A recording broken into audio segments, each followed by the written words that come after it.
I finally got around to playing Prey Mooncrash, which is the expansion that released very suddenly for Prey. And having spent some time with it now, I cannot believe more people have not talked about this game or this expansion. And I'm not going to do it justice by what I'm about to say about the game. But rest assured that if you haven't played Prey, you really should. And you should get the deluxe edition that comes with this DLC, because not only is it one of the most enjoyable DLCs of the year, it is probably my favourite DLC of the year. And even when it comes to games of the year at the end of the year, this is on the list. And when you think of the games that released this year, that's quite a big thing to say. So Prey Mooncrash is, in the quickest way possible, it is essentially a roguelite-ish expansion to the game where you're on a moon base and your goal is to escape the moon base. Simple enough, right? But every single run of, well, you're in a simulation, so every single run of the simulation changes not only enemy layout but the items in there. So every time you run, the layout of the map may be the same, but there may be aspects like there may be new locked off areas, there may be new enemies in different locations, there'll be different items in different areas. And this sort of gives up layer one, just one, of what makes this so enjoyable and adds to its replay value.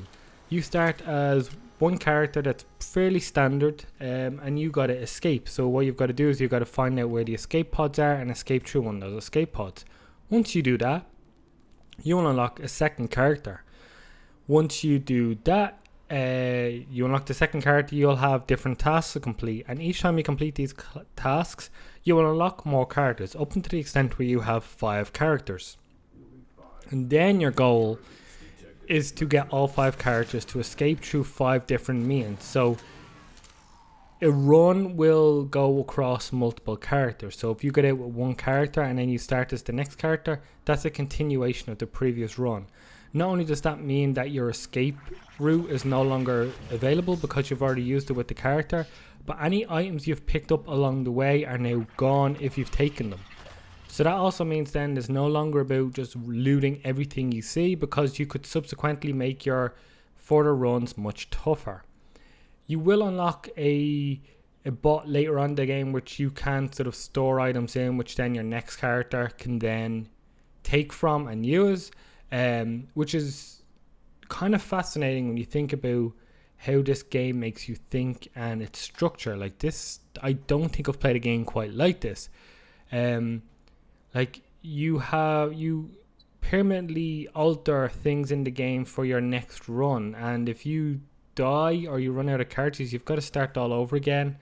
And that can be very stressful, but it's the first game ever I've played where I'm already thinking of my second and third and fourth runs as I go along, because as you go through more runs, not only have you taken items and not only have you taken away a route, but there is a corruption level, and that corruption level will then make the game tougher as it moves up through levels, and each run will have tougher enemies, and they really do a great job here of introducing new enemies on further runs to further enhance the experience and the variability to the run. So the layout of the station may not change in some ways. It definitely will. Like in the second or third run, maybe the subway system or the tram system you were using is now gone, or you can fix the tram system in your first run or two so you can get around quicker.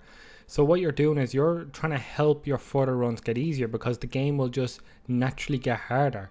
So you've got to think of, oh, okay, the fourth run is going to be pretty tough because the corruption level might be around here. We may have run out of this amount of weapons or the ammo.